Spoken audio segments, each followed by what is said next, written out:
All right. Good afternoon. Yeah, just kind of run down and do a little blurb on each guy, and then take questions. Do you guys have is it JC first, and then everybody by alphabetical order after that? Okay.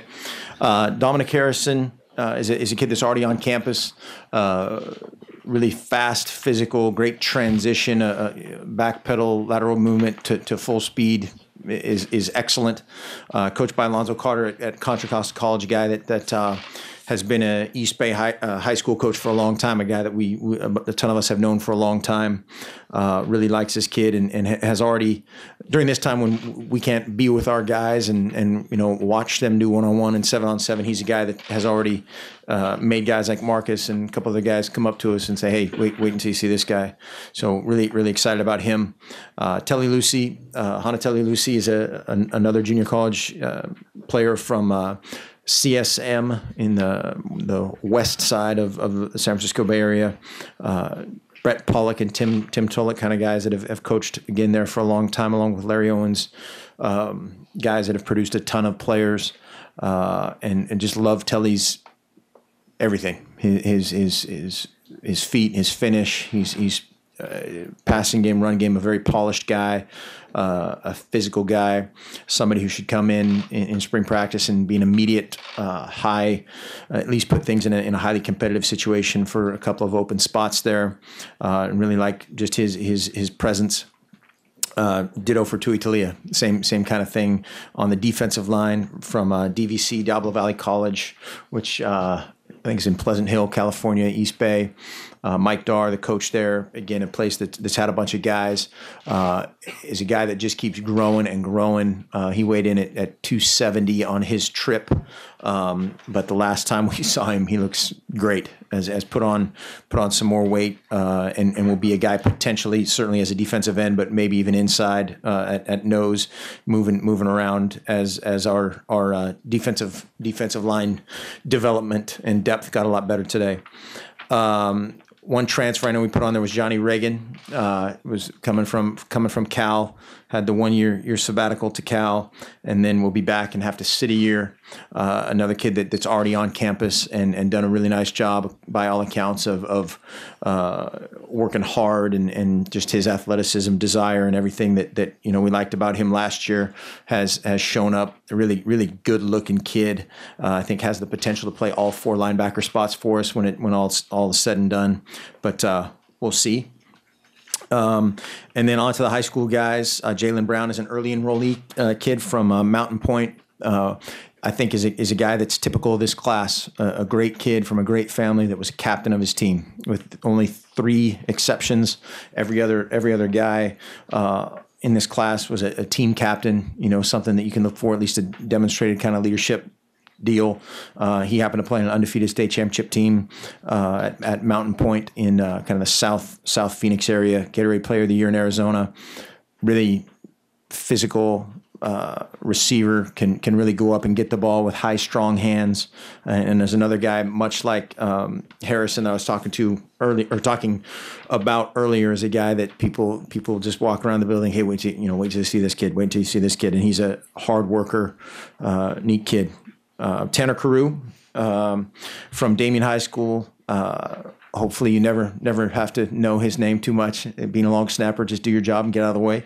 But a great kid. Reminds me a lot of Drew Howell, just how he carries himself. Always has a smile on his face. Another great family. One of the many places where home visits we ate very well this recruiting season. Parents are just tremendous people.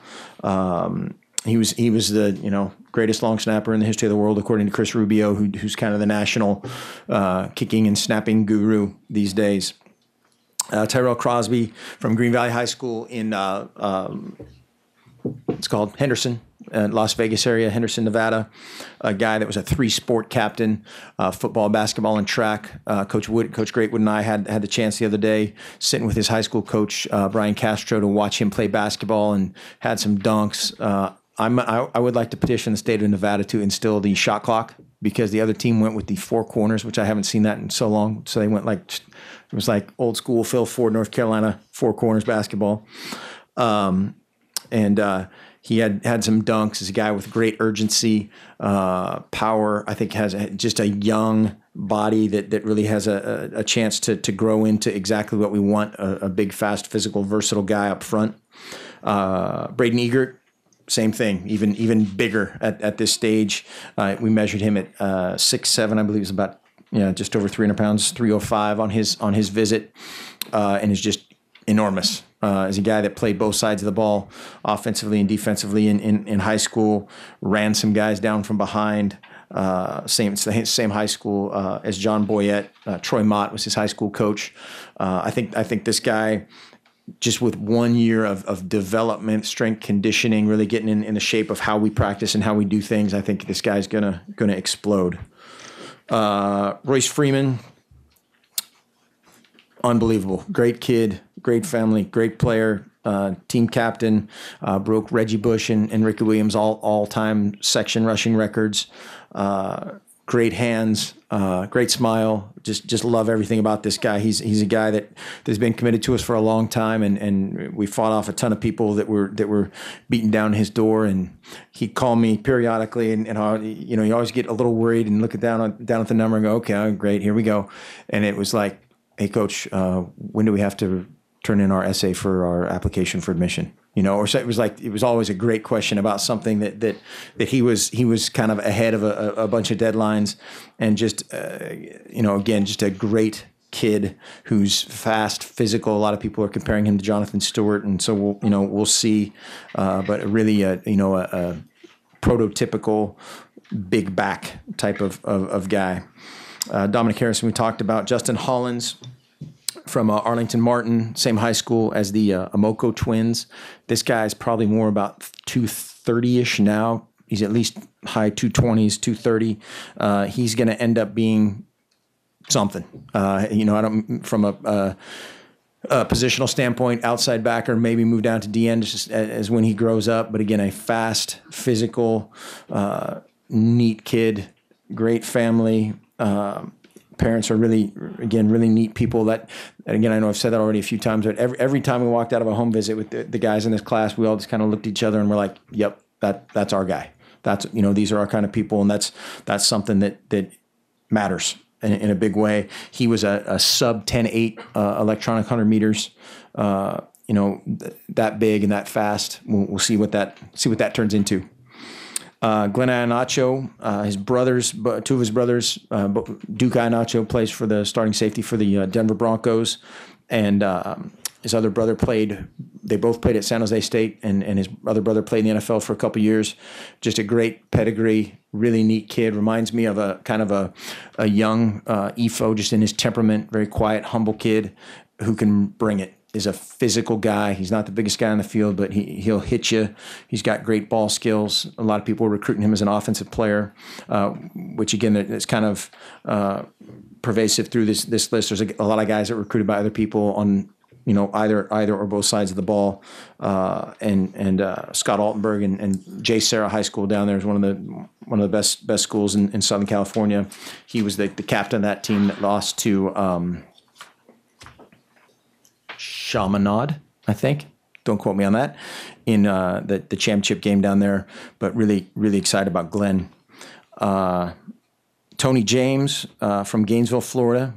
He might be the fastest guy. That's a stretch, but he was definitely the fastest guy. He was the first letter of intent in this morning. So at 4:44 Pacific, we got his NLI in, and a guy just again a great versatile something. Tailback, slot, receiver, returner. A couple people were trying to recruit him as a DB. He's a sub 10.5 electronic 100-meter guy as well. Robert Johnson has been already talking about a few of these guys, which we're all for. As long as all these guys handle their business academically, they'll be hopefully two sport guys for us. Battled down to the bitter end with a few people on Tony, and he was strong the whole time and committed. Very excited about him as well. Who's next? Jelks? Jalen Jelks, another big versatile athlete. Jalen's probably, I think, north of 260 right now. He's playing in another one of those all-star games this week in Dallas. He's probably over 6'6", and just a great-looking kid. Again, will sort itself out of how much weight he's able to put on and carry and still be productive of being an end or a nose or a movement guy up front. Really long-armed kid, great desire. Again, was a team captain as well. Of his squad. Dan Hines at Desert Vista has been a great program. They didn't have a great year this year, but I'm sure they'll bounce back. Morgan Mahalik, quarterback from Marin Catholic, just north of San Francisco Bay Area, is a kid we initially saw when we were going to evaluate another guy. I was joking earlier that we're never going to recruit a guy that has started before his senior year, so we're going to recruit him and Marcus and a couple of the guys like that. But Morgan's a tough, competitive, great look in his eye, charismatic leader who can run, who can throw. He's got a great tight release, really good decision maker.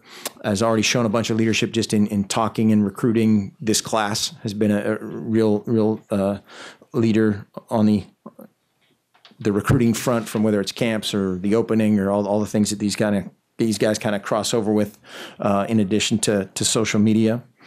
Austin Malawata, a guy who, according to some internet reports, weighs 212 pounds, somewhere between 212 and maybe 410. But Austin weighed in. He didn't weigh 6'1" and 7/8 or 5/8. We round that to 6'2", cheating, and 291 on his visit. And as a kid that literally came to the United States last April, and when he moved here, I think he weighed about 238. He went to a camp in our conference and committed to that school. Just kept growing and growing and growing, and is now 291 and can still run. He's explosive. Plays for one of the best programs in the country in Corona Centennial. Matt Logan, who's put out hundreds of guys. He's a guy that we've known and trusted for a long time, and we're really excited about this guy again for his depth that he can provide inside, and just a really naturally explosive physical guy. Matrell McGraw, another guy that we battled down through this morning, but he's been rock solid, committed for a long time. Out of Curtis High School, just north of New Orleans, was the captain of the state championship team there. I think JT Curtis, the coach there, I think they've won 26. He's won either 26 or 28 state championships, so they've had a few guys. Obviously, he was a bunch of those guys were featured today, picking their schools. But the highlight of Matrell's recruitment was his grandma's jambalaya, no question about it. Greatest jambalaya in history. Henry Mondu from Portland, kind of a la Taylor Hart-ish, a versatile big man that will figure out where he wants to play. He's kind of gone back and forth of wanting to play offense, wanting to play defense, and we'll let those guys pick it early on, as we always do. Was the state champion or the state runner-up in the state of Oregon, and again, just love this kid. Great family, great character. A bunch of things that again are qualities of a lot of the guys in this class, including the next guy on there, Charles Nelson, from Seabreeze, Florida, in Daytona Beach. Mark Beach, the head coach there, has had a ton of guys. This guy again is a multi-sport freak. Unbelievable speed, change of direction, returner. Some people are recruiting this guy as a defensive back. He's a sub 10.5 electronic 100 meters. He's over 24-foot long jump. He's over 46-inch triple jump. Had a knee injury his junior year, and then just came back better than ever as a senior. When he committed to us, there was another team in our conference that had 8 coaches in his school the next morning. And he goes, "Coach, I just sat there and nodded for an hour and a half." He was just like, but stayed strong and committed to us, and a really mature guy that has a chance to have an immediate impact. Khalil Oliver from Rocky Mountain High School, just outside of Boise, Idaho. Scott Kreiner was the coach. Scott Kreiner's been a college football coach, high school coach for a long time, very successful guy. They lost to probably the other really good program in the state of Idaho, Highland, in Pocatello in the state championship, or the semifinals, one of those two, somewhere deep in the playoffs. He was the captain of that team for 2 years, and Khalil's, again, a really mature kid, fun guy to be around, great look in his eye, wants to be a doctor, just a very goal-oriented, really humble kid off the field, and a great competitive desire on the field. Next.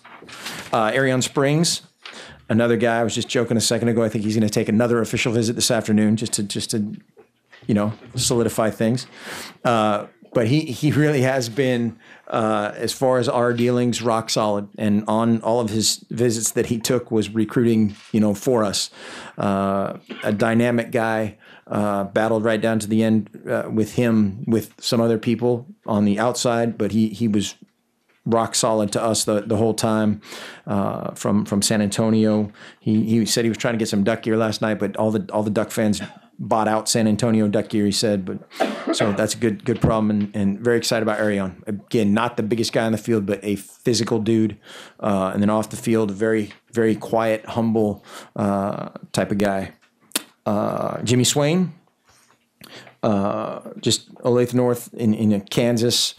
Again, just a great kid, big, versatile guy, 6'3", 230-ish, something. He'll be an outside backer for us, potential to play inside. I think he can help out immediately, has potential to help out immediately in a lot of ways, special teams or defensively. Just a high character guy, really a neat story that this whole kid's background, and mom fantastic, great wings at her house, great chicken, and just really sewing it up. He's the last guy of again a bunch of our kind of guys. So with that, questions. Raise your hand. We'll get the microphone there. Just major priorities you felt like going into this cycle and how you felt like you addressed those. The only thing, if we were going to sit here today and have any, one thing that if we had our druthers, which I don't know what a druther is, but one more big guy, offensively or defensively. We had a few guys that we had targeted that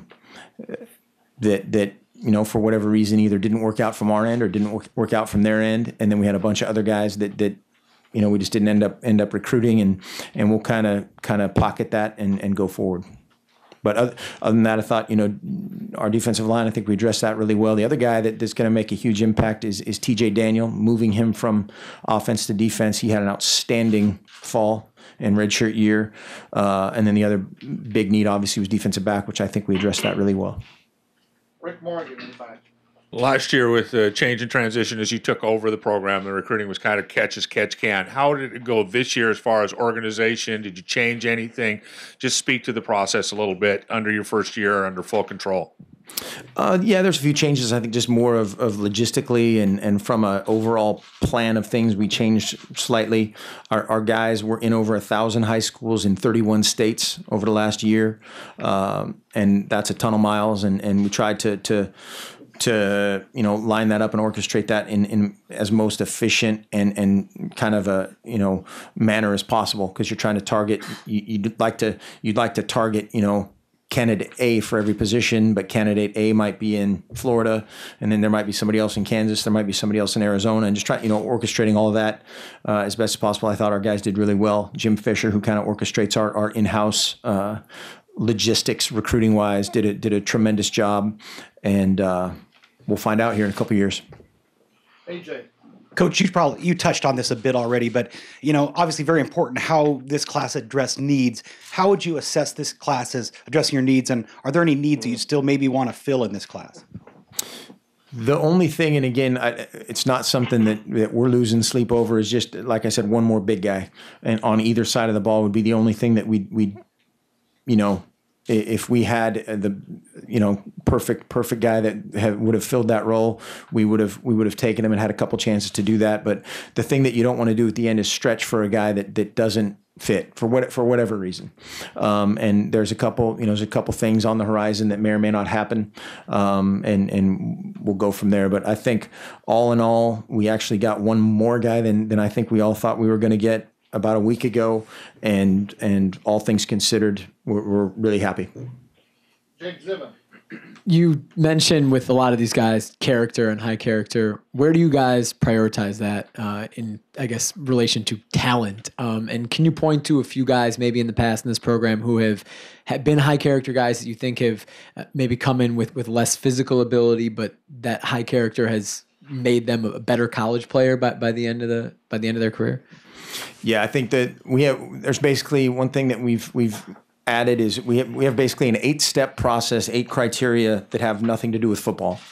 And that's where we try to, as best as possible, the thing that we always talk about is manage the knowns. Manage as many knowns as we, because the 5-star, all-world player is at best in college football a little worse than a coin flip that guy's really going to be a player. That's just the proven science of it. And so the more of that coin flip you can lean to your direction up front of all the things that you can try to find out that we're allowed to find out, we try to manage those as best as possible without exception. And I mean, there's a bunch, Michael Clay was the first guy that popped in my mind, who was an undersized guy that a lot of people didn't recruit. Kenyon Barner, there's a bunch of guys. Hronis Gross, who wasn't very heavily recruited. Lots. Sorry. Matt, Prim. Any feedback on this building that we're in right now from the recruits and how it maybe impacted their recruitment with you? It's been huge, and I think, as I said at the beginning, I think it's more of just the overall commitment. The commitment to the overall student athlete experience. And what we tell our guys when we recruit them is we are going to work unconventionally. Very unconventionally, and we're going to support you unconventionally. We have a lot of great stuff around here, a lot of shiny, great, neat things. But the people that those guys are around on a daily basis is what matters the most. And distance is still the biggest factor that we have to overcome. And it's still, if you ask around the country, that's the number one factor of why a guy chooses a place. Distance number one, and winning number two. But we have to. We have to overcome some of that, and we will, and we do, and I think that unconventional support and the commitment to those guys, the commitment of being part of a great university in a great place to live, results in getting guys from Florida and Louisiana and wherever else that. These were highly recruited guys, but more importantly, they're our guys. They're our kind of guys that. It takes that much more to fly over that many more schools, and that's for us, it's a great deal. Gary Horowitz. Mark, along those lines, when you recruit these players, they end up signing here. How much does the success of the program in recent years, the BCS games, playing in Rose Bowls, that kind of thing, does that come out a lot in conversation? Huge. It certainly gets you in the door. I think like we've talked about in the past, it was the uniforms and the helmets and the flash and the deal, and then that might start the conversation. But now it's the degree and the sports marketing program and the commitment to the student athlete that matters a lot. And oh, by the way, we've won a ton of games, and more than any other Pac-10, Pac-12 program in the last 25 years. And so those things hand in hand, again, help us to overcome some of the perceived obstacles. Jerry Thompson. Yes, Coach, can you comment on whether Tony James, you think, will be physically ready? I mean, I've heard some of the things that has happened to him. And then also on Egert. It's an Egert? Egert, yep. You're mentioning, seemed like he's a pretty good defensive player too. Is there any possibility of him maybe, or is it you just pretty well set of him being on offense? I'll go in the order you asked him. Tony James, we don't anticipate any issue. Yeah, he had a minor setback that he's already a couple weeks ahead of that we're on top of from a medical standpoint. And then Egert, Braden I think sees himself as more of an offensive player right now, but anything can happen. Andrew Greif. You talked about Springs taking some other visits, and in the past I'd seen that Chip staff, he wouldn't, when this guy committed, he wouldn't let them go anywhere else. What goes into that change for you as a head coach to let a guy go look elsewhere, even though he said to you, "Hey, I want to go here"? And then are there any other changes you've made that you allow a recruit to do that was perhaps different? On the last part, I don't know. And the other portion, I think, is completely individualized. We had a lot of conversations. He and John Neal had a lot of conversations, and at no time did we lose sleep? I lost some hair, but it wasn't due to him. Sean Shoppy.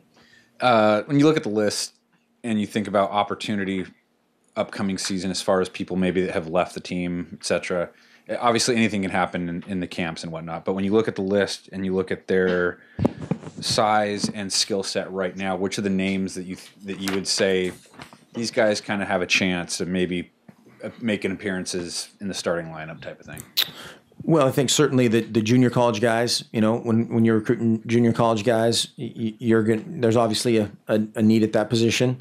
And I think all those guys are physically, mentally, and psychologically close, but we'll find out. And then as for the rest of them, we'll never limit a guy or, preordain a guy that they're gonna be the man, and there's a ton of great football players on that list, a ton of competitive guys, and we'll find out. I don't think we sat here last year and said I guarantee Johnny Munt's going to make a huge difference. Or this guy or this guy or this guy, and by the same token, we probably would have lost a few bets in the last few years on this guy's going to redshirt and go into a great career. So we'll find out. That'll all play out. Stephen Alexander. Sort of similar to the BCS success that you've had. Was there any effect of not making a BCS game this year? Not that I'm aware of. No.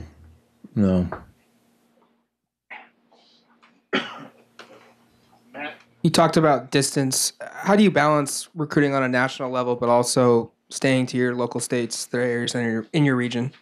That's the $1 million question. Because you're in on some guys maybe that you've never been in on before, recruiting against some people that traditionally, we would lose to.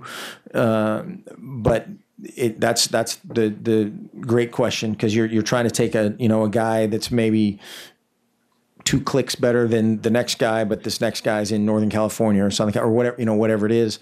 But we just that's where we really try to get to know these guys and find the guy that is willing to go, that's willing to fly across the country. It's a small country, really, when you think about it. And every game's on TV. All those things that go into making this a smaller world. There's some guys that are willing to do that, and some guys, there's already 2015 guys that guys are in Florida that are, absolutely willing to come this far, and there's guys in California and some other state that aren't. That's just it's kind of just getting to know them as much as possible. Austin Meek. Mark, what was your stress level this morning? Did you wake up knowing basically exactly what you had, or were there a couple you were watching right down to the wire? It's funny, somebody asked me that same question earlier. I don't know. I know that the guys that we got, we love, and we tried to manage the knowns on those guys as much as possible. And we've had 5-star guys that weren't any good. We've had 5-star guys that were spectacular. We've had no-star guys that were All-Americans. We've had no-star guys that weren't very good. And so it's a great day for a lot of people to that have created an incredible niche, business in this deal. And that's great. And then by the same token, let's go to spring ball and let's go to fall camp and see who shows up and see how it plays out. Steve Summers. Coach, just coming back to this question about distance, are you saying that distance is a bigger factor than the recruit's relationship with the coach or his position coach? I am saying that. Well, that's according to recruiting science, I guess. And there's a oxymoron, but just when guys are pulled, when college football players are pulled, the number one factor in their decision making is distance, and then I think second is winning. And then it gets a little more parceled out from there. But that's kind of just what those guys say is their number one decision making factor. Andrew Greif. McGraw went on TV this morning and spoke of Coach Neal very highly. I called him a great defensive backs coach. Seemed to be a high endorsement of him staying. Did you perceive any reaction for Pelham's promotion and Neal staying in place and hiring of Eric as outside linebackers coach? Those moves, what was the feedback you sensed from recruits? I think from recruits and coaches and everybody that we're around that is in the, the influencer decision making type of camps were without exception positive. Of guys that have known, you travel around Southern California or California with DP or the West, and people know who that guy is, and they know his pedigree, they know his character, they know his discipline, and the same of the guys that have been around. Chins was in about 50 something schools in a few days, and already killing it, for the next year. So, and Coach Neal, the same thing. We've had, that's the other thing of I think that the proudest thing in all this for me, and I'm not a very proud guy outwardly, but to have, Marcus Mariota, EFO, and then about 8 coaches that could be in a lot of other places stay here, that means a ton for this place. And it can do nothing but help in recruiting. Eric Elkin. Kind of along those lines, how did you handle the recruiting aspect of Nick's retirement? He said all along that it was just a conversation between his family and you, and no one else knew about it. So when he's out on the road recruiting throughout the entire fall, and then that announcement comes out, how did recruits respond to that, and how did you get in front of that? Well, the discussion kind of came place after, the fall recruiting phase, and so that part was different. There was really only a few days. I'm trying to remember exactly the timing of everything, but there was nobody who was, misled or anything. And that's what's always kind of a sensitive subject of this time of year. And I guarantee tomorrow and the next day, you'll look around the country and so-and-so coach is going to go to the NFL and such is going to move over here. It's just kind of the way that things happen this time of year. But again, we were as honest and forthright at the time as we could be. Aaron Fentress.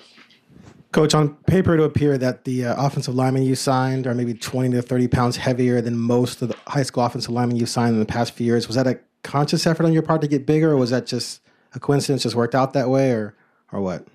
I think more of the latter. Okay. We want to be versatile up front. I think is the biggest key. We want 5 guys that can play 5 different positions, ideally.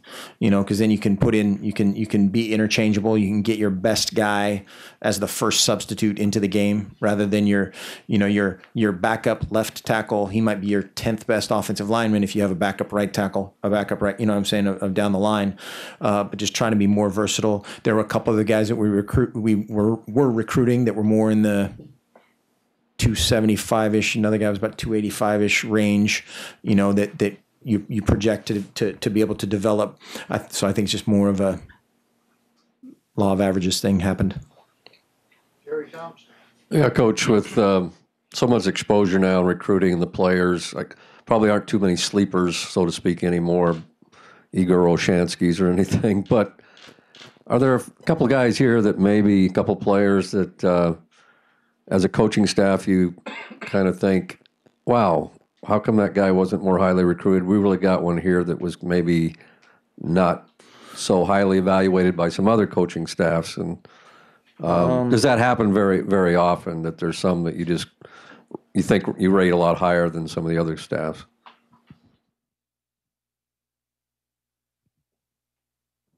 I don't know. I'm trying to look down.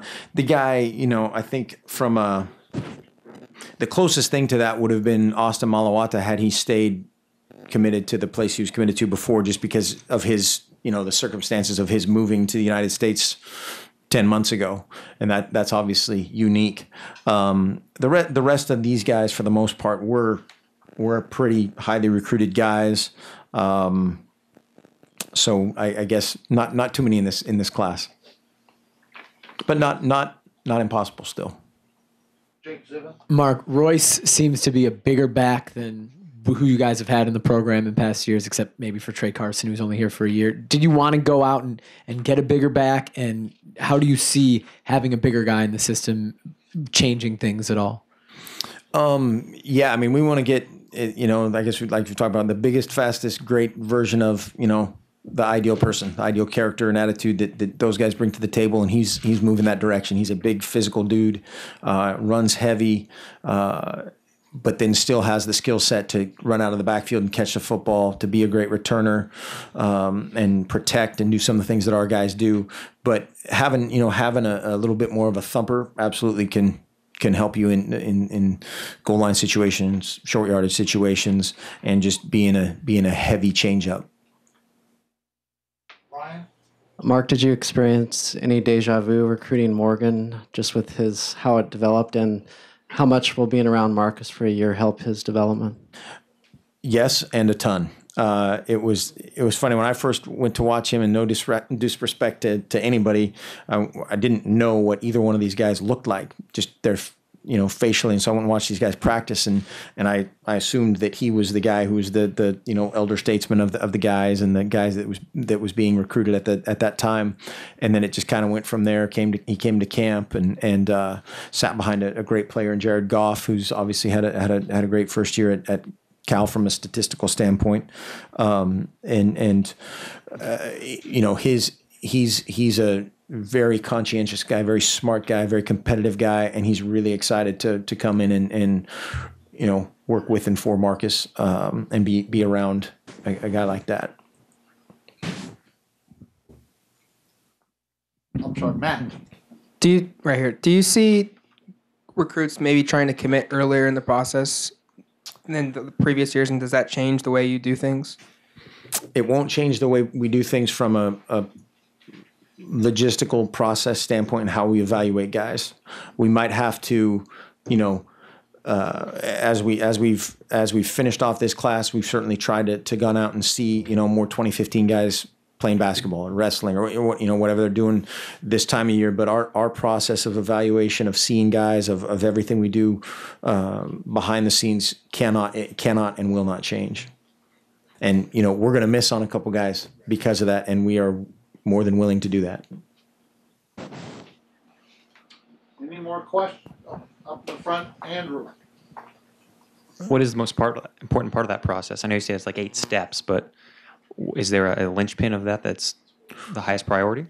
All 8, because of again, just if the more stuff that we know up front that we can kind of eliminate and take off the table, the better chance you just you're increasing your odds of having that end product be exactly what you envision 5, 50, 60 years from now, and so that can't be compromised. When did that start? Was that something when you came to Oregon? That process was already. It's kind of evolved. We started doing this my first year here, Chip's first year here, and it's just changed. There's a couple things added, a couple things that we've changed, but just we're basically just trying to quality control as much as we can up front, and keep tweaking that process. It's an imperfect business, but we're trying to push toward the perfect side. Austin Meek. Handful of guys announced today. A couple picked Oregon, a couple didn't. Did you know what was coming on those guys? Were you watching on TV for any of those to find out? I think I watched. Who did I watch? Did I watch anybody? Yeah, I saw Matrell right before we went out to work out with our guys. But again, like we were talking about a little bit earlier, I felt pretty good felt fairly confident about those guys, but things happen. Every year, look around the country, and guys flip and jump ship, and that has become again the big splash deal. But we talked about this again. If these guys that are on the sheet of paper had flipped, there'd be a lot of questions in my mind about mankind, and so that was good. Jake Zivin in the back. Mark, since you guys have been recruiting, we haven't been able to talk to you about Don Pelham, about hiring Don Pelham. I know it happened a few weeks ago, but why Don? Why was the decision made to hire Don? He's a great person and a great coach. In the most simplistic of forms, I think he's a guy that has been around, so to speak, of different systems, different management styles, and every time that he's been empowered, he's been excellent. When he's been in front of the team, he's been excellent. When he's been in front of the unit, he's been excellent. And one thing that always caught my eyes, his office was kind of L-shaped across the corner from mine over in the other building, and every single day his guys were there early for the special teams meeting, before the special teams meeting for their position meeting. All their stuff was lined up, backpacks all lined up, papers out, notebook in, meeting. They'd all come out, put them back in there, run into the special teams meeting, come out, go back in, meet, come back out, put their backpack on, run down and go outside. And it was like clockwork. And I go, well, how come everybody doesn't do that? And he goes, I'm not in charge of everybody. And that kind of stuff multiplied out, the continuity piece is a bonus. Like I said at the time of his hiring, I think he's the best guy for the job, and he's the right guy for the job. And the neat part about it is we have 4 great coaches in that room that will all work with and for each other and for that unit and for this team, probably most importantly, and really excited about Chins as well. Stephen Alexander. Mark, could you tell us what the 8 characteristics or 8 checkpoints you look for are? No. No, it's more or less just trying to not make exceptions for as many of the off-field things that you can try to find out about and different things that we try to learn about guys, whether it's social media or things in and around school or just things that you try to not make an exception for. Eric Elkin. Mark, you mentioned wanting one more big guy. Not sure if you meant specifically size or just a big name, big recruit. No. Not sure how much you're able to talk about it, but a lot of Duck fans were curious today about Juju Smith. How big of a miss did that feel like? And with USC coming off of sanctions, how much more of a presence do you feel them in the recruiting landscape now? We recruited against a bunch of guys, them included, and you won some, you lost some, but again, we're really happy about these guys, and I'm sure my wife sits around every day wishing she married George Clooney or Brad Pitt or somebody else, and she moved on, and we will too. Any other questions? Can't follow up that. Can we get your wife on the phone? Yeah, it's confirmed. Thank you.